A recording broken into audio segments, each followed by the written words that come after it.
Well, folks, congratulations, you made it. We're up to week number 20 on our Chronological Bible-in-a-Year reading challenge. I certainly hope you're enjoying it. And again, this week we continue with the drama-fueled life of King David, as well as reading a whole bunch of his Psalms, which speak well into the narrative as we watch how the dramas of David's family almost produce a civil war in the kingdom of Israel. That's what's coming up this week. But until then, sit back, relax, and enjoy today's tutorial. Well, g'day guys, welcome to week number 20 of our Chronological Bible reading plan. We are well and truly deep into the life of David. Got another week or two left as we finish our focus on King David. Last week we read about the drama that came about through his affair, or whatever we call it, with Bathsheba, Uriah's wife, and the birth of Solomon. What was very much a private issue became very public, and whether that's because David was a public figure or whether that was because he lived in a culture that traded very heavily on shame, on shaming, on guilt and shame and dishonor and honor. We saw that theme last week of dishonor and honor come out through our readings quite a lot.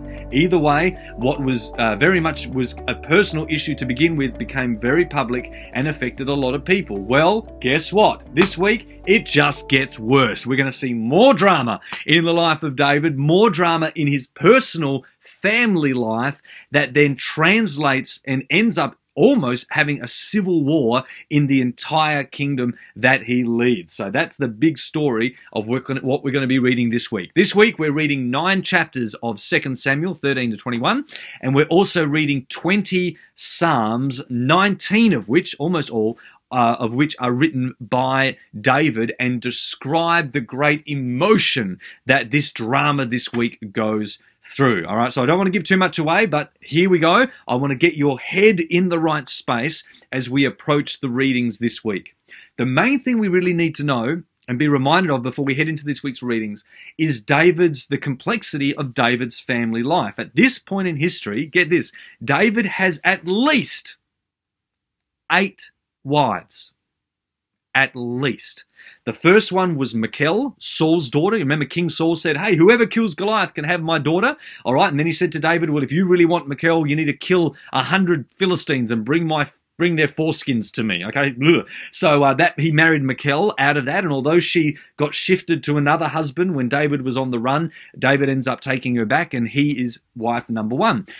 2 Samuel chapter 3, we read a few weeks ago. It tells us that David, after her, had another 6 wives, and he had various kids through them, and they sort of came to David around the time when he was on the run from Saul and ending up starting to build his kingdom. And then last week, of course, we saw him marry Bathsheba after when King Solomon was born. So that is 8 wives, and guess what? He might have even had more, because 2 Samuel chapter 5 tells us that when he was in Jerusalem, he acquired more wives. Not only that, but he's got a bunch of concubines. Now, this is just a recipe for disaster, okay? And guess what? The other thing is, it is in direct violation of the warning that Moses gave hundreds of years earlier in Deuteronomy chapter 17, when God's people were about to go into the promised land, and he prophesied over them and said, guys, listen, in the future, one day you're going to ask for a king. But that king needs to make sure he does not take many wives for himself, or it will not go well for him. And guess what? David does not heed that advice. And so we end up with the drama that we are going to see this week. Essentially what we see this week is a drama, as I keep saying, between 2 of David's sons, okay? They're brothers, or they're half-brothers. And one of them, tragically, terribly, ends up raping, or strategizes on raping one of his half-sisters. The brother of the sister finds out about this. His name is Absalom, and as you would expect, he is absolutely furious and wants to destroy that half-brother. David finds out about this. He knows this has gone on, and yet he does nothing. He says nothing.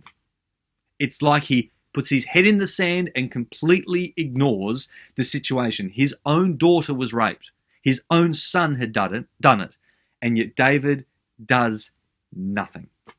And of course, what this does over the years, as you'd understand, is it just pours fuel onto Absalom's fire, and he ends up taking matters into his own hands. He avenges his sister's rape. And then ultimately what he does is he schemes to bring David down. So rooted is the bitterness in his heart that he works out a way he schemes his way into betraying his own father and trying to snatch the kingdom from him. And so this family issue, okay, ends up almost having a civil war where David ends up running for his life from Absalom and his friends, and this war breaks out between David and Absalom. And while this war breaks out between David and Absalom, another war rears its head where followers of King Saul think, well, this is our opportunity. Let us try to take the throne from David. So David's just getting it now from both sides. The point, of course, and the lesson in this is that the micro affected the macro, okay? What David did not contain well in his own family affected very much his jurisdiction as a leader. And there's many lessons in fathering and parenting and confrontation and critical conversations that can come about through this week's reading. So I trust that you read it well and learn some of those lessons. Betrayal, of course, is something that's not new to David. You remember that betrayal, that David was betrayed often by King Saul, by someone who said that he loved him, his own son-in-law, okay, and then would regularly and consistently betray him. But, I just couldn't help thinking this week that these issues of betrayal, these two examples, are quite different. Because when it came to Saul's betrayal, David really had nothing to do with that. His heart was innocent. He was consistently doing the right thing by King Saul. And it's almost like he couldn't help that situation get better. It was really King Saul's issue. But I can't help thinking this week, as I read about the betrayal of Absalom, that David could have avoided a lot of the sting of that. And he could have avoided a lot of the severity of that had he have just had an honest conversation with his family. And so while he goes through a similar challenge, I believe the wisdom in this story is that it is something that could have been avoided. And I also wonder whether, again, we see the power of shame and the power of wanting to keep face, all right, that stopped David from interacting well with his sons and therefore allowing this war to break out. But at the end of the day, what happens is that David, despite all the war, Absalom against him and the house of Saul, still followers of Saul and Benjamites coming out against him, amongst all of that, David still retains his throne and still lives in Jerusalem in the palace, because at the end of the day, God ultimately is the one in charge of the kingdom. Okay, and God will not allow anyone to usurp the throne unless he first says so, like he did with King Saul. All right, but nevertheless, David suffers a great deal of collateral damage, both physical pain, politically he suffers, and definitely emotionally. This tears David apart.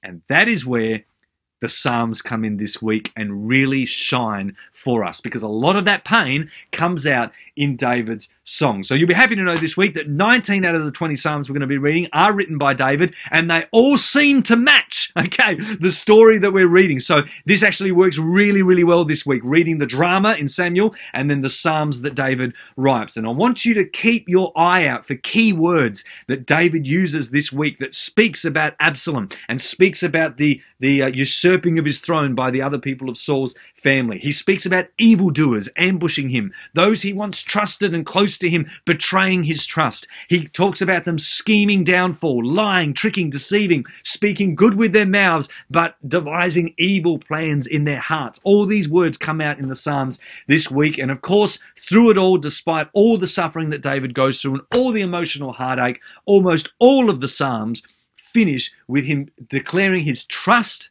and his praise in God. And so this is probably a good place, and I'll finish with this.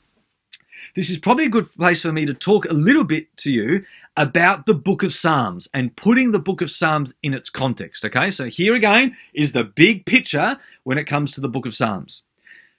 Essentially, the Psalms was collated over many, many years of Hebrew and Jewish editing, okay? And it was divided into 5 main books and 5 main sections. One of the theories of that is that maybe because Moses' books, the Torah, was one book, but written in 5 or divided into 5. Okay, Genesis, Exodus, Leviticus, Numbers, Deuteronomy. Maybe that's why the Hebrew authors took the book of Psalms, 150, and they divided them into 5. That's just a theory. We're not sure of that, but it's basically the same thing.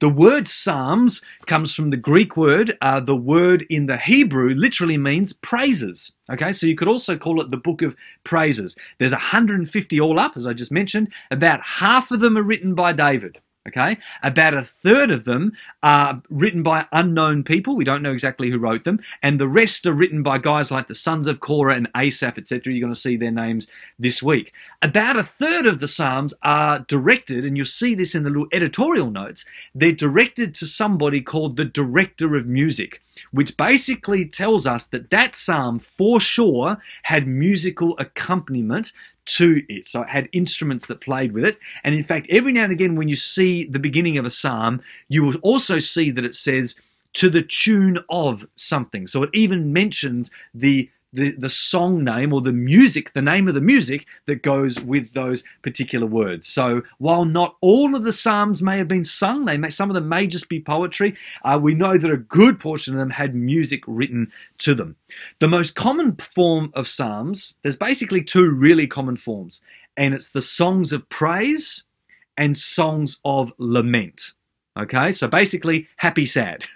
Happy, and you see a lot of the sad ones this week. They're lamenting psalms, okay? Songs of praise or songs of thanksgiving and songs of lament. Over a third of them are songs of praise. Over a third of the psalms are songs of lament. And both of them can be either individual, so the individual is crying out to God, or the individual is saying something like, I praise you. And some of them are collective, so they're written for a congregation. So it's not as common in the laments. Most of the laments are very personal, as you'll see this week. But every now and again, you'll come across one where the nation or a community of people laments because of how the status of their nation as a whole. Okay, so they're both communal and individual. And of course, then there's other psalms, as I've mentioned before, that have a lot of historical recall in them, that are prophetic or petitioning or prophesy or prayers, etc., etc. And this comes into the New Testament, where Ephesians tells us to sing to one another with all kinds of hymns and all kinds of psalms. Lastly, typically the psalms, like our form of poetry today, use language, okay, the genre of the psalms very much uses language that is highly emotional and therefore often very exaggerated or metaphoric, okay, illustrative language. And so we need to be careful at times not to take every word of the psalms as meaning something literal, okay? This week you're going to read about God taking people under his wings. Now, that doesn't literally mean that God's a bird, okay, and that God has wings. It's a metaphor. It's an image of talking that Jesus himself later borrows about God bringing people close to himself. So we aren't supposed to take every word literally, because that's the nature of poetry. It is metaphoric.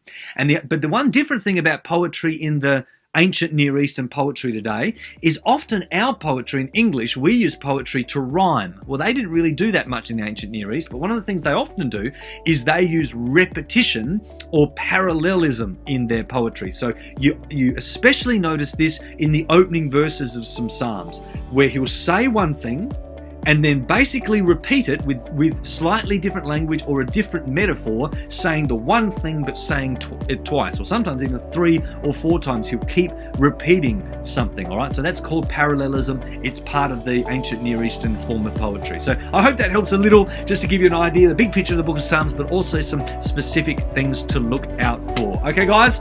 Enjoy your drama this week. Don't let it depress you, okay? It's like Days of Our Lives. It's like reading a soap opera, honestly. So get what you can out of it. I trust Holy Spirit speaks to you this week, and particularly you enjoy the Psalms as well. Bless you lots, and I'll see you next week, where I think we finish off our focus on David, and particularly, I know we're going to finish off the book of Samuel, but not yet. Just read those 9 chapters. Bless you lots, and see you later. Bye.